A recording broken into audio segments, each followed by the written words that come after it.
Promouvoir la paix par le dialogue. Être le premier forum mondial de débat sur la politique de sécurité internationale. Tels sont entre autres les objectifs de la conférence de Munich sur la sécurité.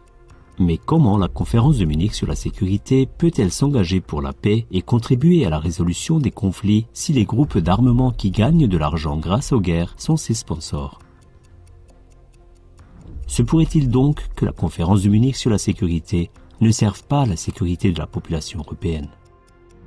Se pourrait-il qu'elle soit devenue, sans tenir compte des États-nations et de la volonté du peuple, le bras militaire du gouvernement mondial secret composé du groupe Bilderberg, du CFR et de l'ECFR, voire qu'elle ait été créée dans ce but?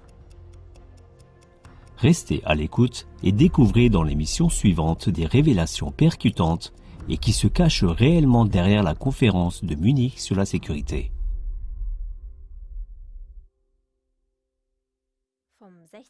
Du 16 au 18 février 2024 se tiendra la conférence de Munich sur la sécurité. Elle fêtera à cette occasion son 60e anniversaire. Fondée en 1963, la conférence de Munich sur la sécurité est une réunion internationale qui se tient chaque année à Munich et au cours de laquelle des responsables politiques, des représentants de l'armée et de l'économie, ainsi que des organisations non gouvernementales, entre autres, mènent des débats stratégiques sur la situation de la sécurité mondiale.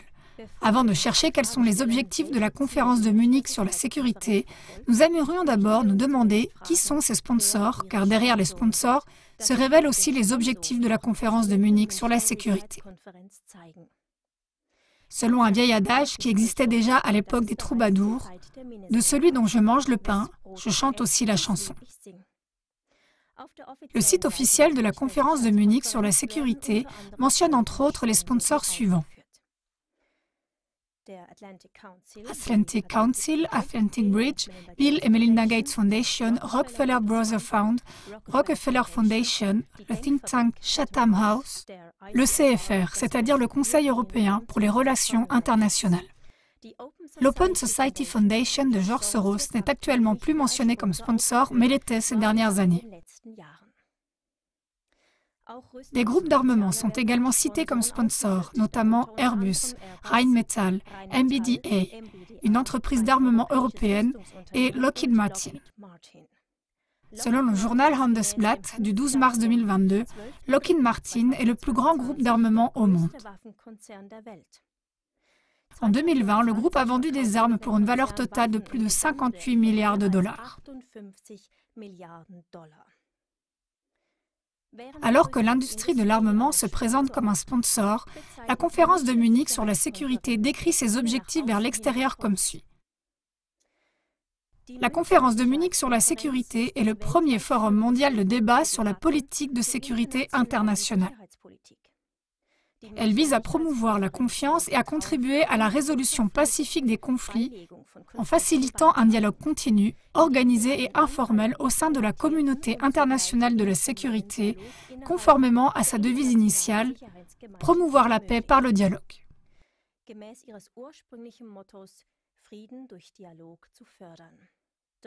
Mais comment la conférence de Munich sur la sécurité peut-elle s'engager pour la paix et contribuer à la résolution des conflits si les groupes d'armement qui gagnent de l'argent grâce aux guerres sont ses sponsors? On voit ici un conflit d'intérêts évident. L'évolution récente du conflit entre la Russie et l'Ukraine montre à quel point la conférence de Munich sur la sécurité s'est engagée ces dernières années en faveur du règlement pacifique des conflits. 4 exemples à ce sujet. Premier exemple. Après l'éclatement du conflit ukrainien en 2013-2014, Wolfgang Ischinger, alors président de la conférence de Munich sur la sécurité, s'était prononcé en 2015 en faveur des projets de la délégation américaine de livrer des armes à l'Ukraine. Ischinger considérait cela comme approprié et important. Deuxième exemple. Par l'intermédiaire de l'ancienne chancelière allemande Angela Merkel, on a appris en décembre 2022 que les accords de Minsk de 2015, c'est-à-dire le cessez-le-feu décidé en commun pour régler le conflit entre la Russie et l'Ukraine, n'ont été soutenus que pour gagner du temps, afin de réarmer l'Ukraine. Elle a également été une invitée régulière des conférences de Munich sur la sécurité, en 2015, 2017 et 2019. Troisième exemple. Début avril 2022, à peine 2 mois après l'invasion par les troupes russes, le Premier ministre britannique de l'époque, Boris Johnson, a empêché l'Ukraine et la Russie de parvenir à un accord par le biais de négociations de paix. Il aurait suffi que les deux parties signent le traité de paix proposé à Istanbul. Mais cela n'a pas eu lieu, car Boris Johnson a empêché à la dernière minute la partie ukrainienne de signer le traité. En promettant de nouvelles livraisons d'armes, Johnson a insisté pour que le conflit soit gagné sur le champ de bataille, plutôt que par le dialogue. Johnson a participé à la 58e conférence de Munich sur la sécurité, qui s'est tenue en février 2022, soit juste avant qu'il ne fasse échouer la conclusion d'un traité de paix entre la Russie et l'Ukraine. La même démarche peut être observée lors de la conférence sur la sécurité de février 2023. Le nouveau président de la conférence de Munich sur la sécurité, Christoph Eusgen, a continué à défendre avec véhémence la livraison de chars de combat allemands Léopard à l'Ukraine. De même, à l'époque, le chancelier allemand Olaf Scholz avait exigé en ce qui concerne l'Ukraine « Nous avons besoin d'une production permanente de nos principaux systèmes d'armes. » Enfin, depuis 2023, les représentants de la Russie ne sont plus invités à la conférence de Munich sur la sécurité. Conclusion intermédiaire. Pour rappel, comment la conférence de Munich sur la sécurité se présente-t-elle elle-même? Elle se présente comme le premier forum mondial de débat sur la politique de sécurité internationale. La conférence de Munich sur la sécurité vise à promouvoir la confiance et à contribuer à la résolution pacifique des conflits en facilitant un dialogue continu au sein de la communauté internationale de la sécurité, conformément à sa devise initiale, promouvoir la paix par le dialogue. En revanche, les 4 exemples cités ne montrent aucun effort de la part de la conférence de Munich sur la sécurité pour résoudre le conflit russo-ukrainien de manière pacifique par le biais d'un dialogue ouvert, mais au contraire, le conflit est encore attisé par des livraisons d'armes et l'empêchement de parvenir à un accord. La question se pose donc.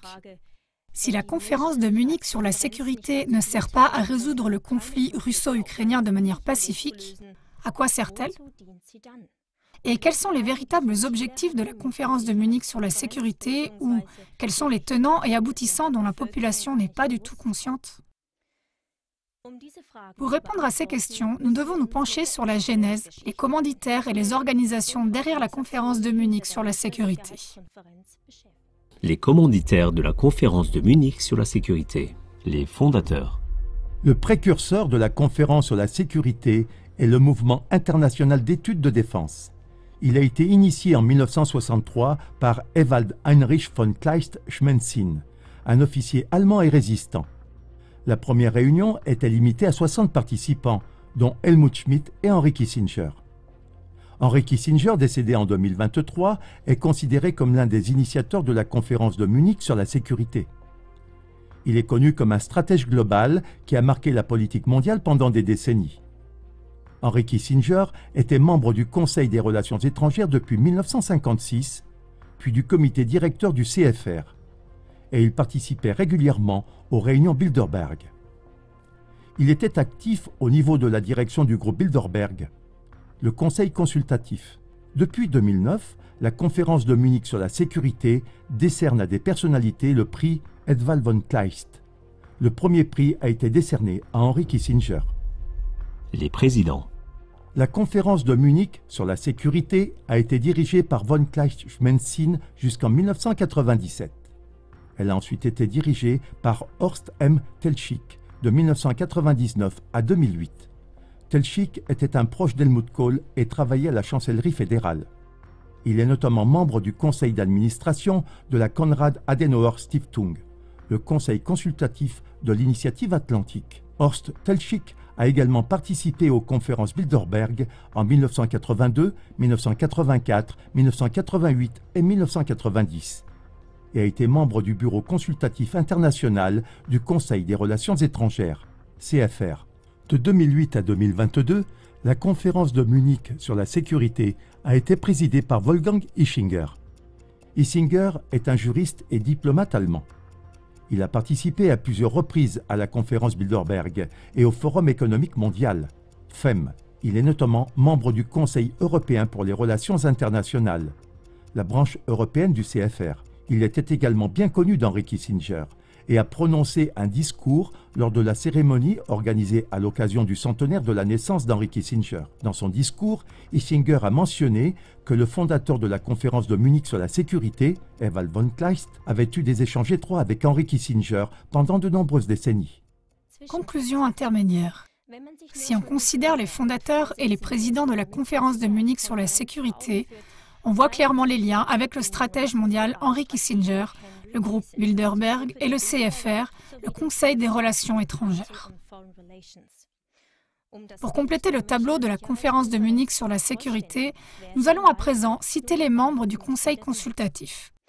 Notez la fréquence à laquelle le nom d'Henry Kissinger et de son think tank, la Commission trilatérale, le groupe Bilderberg, le CFR ou son bras européen, le CFR, sont mentionnés.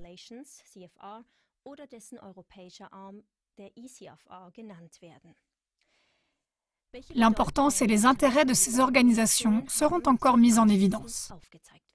Les membres du Conseil consultatif. En 2009, le Conseil consultatif de la conférence de Munich sur la sécurité a été créé pour assister le président dans l'orientation stratégique et le développement de la conférence sur la sécurité. Presque tous les membres de ce Conseil consultatif de la conférence sur la sécurité ont déjà participé à des conférences Bilderberg. Paul Harleitner, président du Conseil de surveillance de la Deutsche Bank AG, de 2012 à 2022. Il a participé à la conférence Bilderberg de 2015 à 2019 et est membre du comité de direction. Oliver Bäte est président du directoire d'Allianz SE. Il a participé à la conférence Bilderberg en 2017 et est membre du groupe allemand de la Commission trilatérale. La Commission trilatérale est un think tank privé de conseil politique fondé en juillet 1973 à l'initiative de Henry Kissinger et David Rockefeller. Elle a pour but de favoriser les échanges entre les élites d'Amérique du Nord, d'Europe occidentale et du Japon. Carl Bildt, ancien Premier ministre du Royaume de Suède, est vice-président pour l'Europe de la Commission trilatérale. Il est l'un des présidents de l'ECFR et participe régulièrement à la conférence Bilderberg. Josep Borrell Fontelles est vice-président de la Commission européenne et a participé à la conférence Bilderberg de 2023. Thomas Enders est président de la Société de politique étrangère depuis juin 2019 et a participé à la conférence Bilderberg en 1984, 2005 et de 2009 à 2015. Fu Ying, ancienne vice-ministre des Affaires étrangères de République populaire de Chine et participante à la conférence Bilderberg en 2011 et 2012. John F. Kerry, ancien secrétaire d'État américain, participant à la conférence Bilderberg 2012. Radoslav Sikorski, ancien ministre des Affaires étrangères de la République de Pologne, est membre du cercle dirigeant de Bilderberg et membre de l'ECFR. D'autres personnes du Conseil consultatif, l'organe directeur de la conférence de Munich sur la sécurité, sont également fortement impliquées dans le CFR et l'ECFR fondé par Soros. Ine Marie Eriksson Søreide, présidente de la Commission des Affaires étrangères et de la Défense du Parlement du Royaume de Norvège. Elle a été ministre de la Défense de 2013 à 2017. Elle est membre de la branche européenne du CFR, l'ECFR. James G. Stavridis, ancien amiral de la marine américaine et membre du CFR. Arantxa González Laya, diplomate espagnole. Elle a été ministre espagnole des Affaires étrangères de 2020 à 2021. Elle est membre de l'ECFR. Jane Harman, femme politique américaine du Parti démocrate. Elle est membre du CFR et de la Commission trilatérale. Kersti Kaljulaid, économiste et femme politique estonienne. Elle a été présidente de la République d'Estonie de 2016 à 2021. Elle est membre de l'ECFR. David Miliband, ancien homme politique britannique qui a été ministre des Affaires étrangères du Royaume-Uni de 2007 à 2010. Il est membre de l'OCFR. Lien entre l'OTAN et la conférence de Munich sur la sécurité. Jens Stoltenberg, le secrétaire général de l'OTAN, participe lui aussi régulièrement à la conférence de Munich sur la sécurité. Stoltenberg, qui est également membre du groupe Bilderberg, ici lors de son discours à la conférence sur la sécurité en 2023. Mesdames et messieurs, cela apparaît clairement. Presque tous les membres de la direction de la conférence de Munich sur la sécurité ont des liens avec le groupe Bilderberg, le CFR et le CFR. Comme CLA-TV l'a expliqué dans différentes émissions, ces derniers ont été mis en place en tant que gouvernement fantôme par la famille Rockefeller et ses alliés comme Henry Kissinger et George Soros. Leur objectif, imposer un nouvel ordre mondial et mettre en place un gouvernement mondial unique. Jetons donc un coup d'œil à ces organisations. Les organisations derrière la conférence de Munich sur la sécurité et leurs intérêts. Le groupe Bilderberg et le CFR. CLA-TV a déjà parlé en détail du groupe Bilderberg dans l'émission « Le groupe Bilderberg, le gouvernement fantôme secret ». Le groupe Bilderberg a été fondé à l'initiative de David Rockefeller. Le plan stratégique pour la création du club Bilderberg a été élaboré au sein du CFR, Council on Foreign Relations, en français, Conseil des relations étrangères. Le CFR est un groupe de réflexion privé américain fondé en 1921 qui tire les ficelles comme une sorte de gouvernement de l'ombre aux États-Unis. La conférence annuelle de Bilderberg s'est tenue du 18 au 21 mai 2023. À partir du moment où une personne participe à une conférence Bilderberg, elle reste liée au groupe Bilderberg. Après chaque conférence, chaque participant et tous les anciens participants reçoivent un compte-rendu de la réunion. En outre, depuis 1963, ils reçoivent un document explicatif correspondant, c'est-à-dire l'agenda du club Bilderberg. Le Conseil européen pour les relations internationales. L'OCFR, le bras européen du CFR, a été fondé et financé en premier lieu par George Soros. George Soros était lui-même jusqu'en 2020 membre du comité consultatif de la conférence de Munich sur la sécurité. Soros est considéré, avec David Rockefeller et Henry Kissinger, comme l'un des stratèges mondiaux en ce qui concerne la mise en place d'un gouvernement fantôme caché. CLA-TV a parlé de George Soros et de son Open Society Foundations dans l'émission « George Soros, le réseau du stratège mondial dévoilé ». L'OSF est un réseau de fondations et d'organisations non gouvernementales créé par George Soros en 1979. Soros est l'un des grands stratèges mondiaux dont l'objectif est d'établir un nouvel ordre mondial, également appelé NOM, qui assujettit les peuples. Soros utilise l'OSF comme outil pour financer des activités politiques visant à mettre en œuvre ce nouvel ordre mondial. Partout où Soros se produit, il en résulte une déstabilisation, un chaos, une guerre ou des changements politiques dans le sens de ses intérêts. On peut reconnaître sa signature aussi bien dans le coup d'État de l'Euromaïdan de 2013-2014 en Ukraine que dans le mouvement des réfugiés depuis 2015. Mais il existe également des indices concrets montrant que Soros a participé à toutes les révolutions de couleur, c'est-à-dire au renversement de gouvernement de ces 15 dernières années. Cela va de la Géorgie au Venezuela, en passant par le printemps arabe. L'OSF est active dans 120 pays à travers le monde. George Soros participe régulièrement à la conférence de Munich sur la sécurité. La dernière fois, lors de la conférence de 2023, avec son fils Alexander Soros. En 2021, son fils a rejoint pour 2 ans le comité consultatif de cette conférence sur la sécurité. Alexander Soros est président de l'Open Society Foundations, fondée par son père. Il est membre de l'OCFR. Autres stratèges mondiaux impliqués. Richard Nathan Haas, président du CFR jusqu'en 2022, est lui aussi un participant régulier de la conférence de Munich sur la sécurité. Sa dernière présence à la conférence remonte à 2023. De même, des représentants de la fondation Rockefeller et du Rockefeller Brothers Fund, une fondation de la famille Rockefeller, figure chaque année sur la liste des participants à la conférence de Munich sur la sécurité. Bill Gates n'est pas seulement un sponsor de la conférence sur la sécurité. Il y participe également. Les dernières fois, en 2017 et 2022. Gates apparaît toujours comme un stratège global et suit le même agenda que David Rockefeller, Henry Kissinger et George Soros. Conclusion.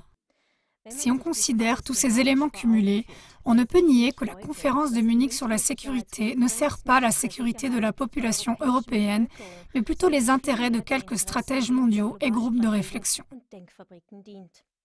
Se pourrait-il qu'elle soit devenue, sans tenir compte des États-nations et de la volonté du peuple, le bras militaire du gouvernement mondial secret, composé du groupe Bilderberg, du CFR et de l'ECFR, voire qu'elle était créée dans ce but? Le journal Die Linke a écrit à ce sujet de manière pertinente le 4 février 2010. La conférence de Munich sur la sécurité reste une rencontre dominée par l'industrie de l'armement et les politiciens bellicistes où les principales puissances militaires de ce monde discutent de leur guerre d'intervention et se donnent mutuellement une légitimité à cet effet. En diffusant cette émission, aidez-nous à mettre au jour ces liens et ces dessous et à placer la conférence de Munich sur la sécurité sous surveillance mondiale. Ce n'est qu'en mettant en lumière les responsables des guerres que l'on pourra espérer la paix. Nous terminerons par une citation de l'écrivain russe Léon Tolstoï, 1928-1910. Dans toute l'histoire, il n'y a pas de guerre qui n'ait été concoctée par les gouvernements. Par les gouvernements seuls, indépendamment des intérêts du peuple, pour lequel la guerre est toujours funeste, même si elle réussit.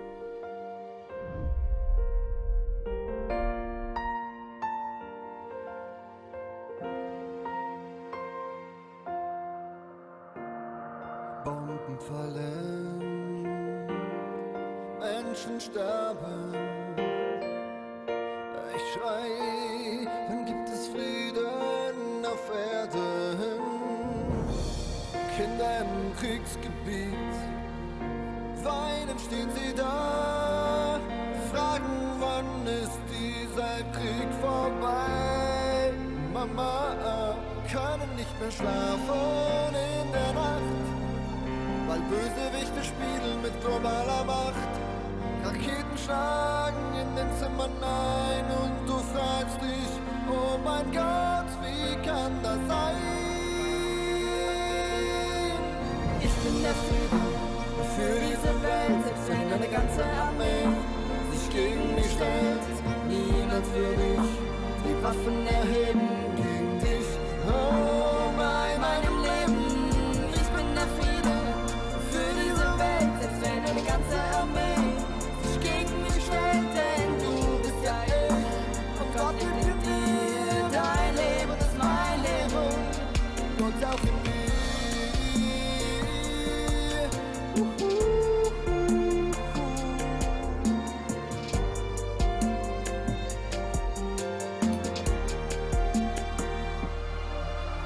Soldaten, legt die Waffen nieder, es reicht, für die Falschen zu sterben, immer wieder sitzen wir in Schützengräben, ein Gutes zu tun und Recht zu beheben. Wie viele tote Kameraden noch? Da ist es immer noch nicht genug. Keine Seele darf mehr sterben für diesen Völkerbetrug. Können nicht mehr schlafen in der Nacht, weil Bösewichte spielen mit globaler Macht. Raketen schlagen in den Zimmern ein und du fragst dich, oh mein Gott, wie kann das sein? Ich bin der Frieden für diese Welt, selbst wenn eine ganze Armee sich gegen mich stellt. Niemals würde ich die Waffen erheben gegen dich, oh bei meinem Leben. Ich bin der Frieden für diese Welt, selbst wenn eine ganze Armee sich gegen mich stellt, denn du bist ja ich und Gott gibt in mir dein Leben ist mein Leben. Gott auch in mir. Weißt du, ich greif nicht zu den Waffen, Denn im Alltag gilt es Frieden zu schaffen. Die größte Liebe ist, deine Freunde zu lieben. Zu Hause trainieren, über Spaltung zu siegen. Bis wir wieder schlafen können. In der Nacht. Und Bösewichte verspielt haben ihre Macht. Und Kinder wieder lachend auf die Straße gehen. Mein Gott, dieses Leben werde ich noch sehen.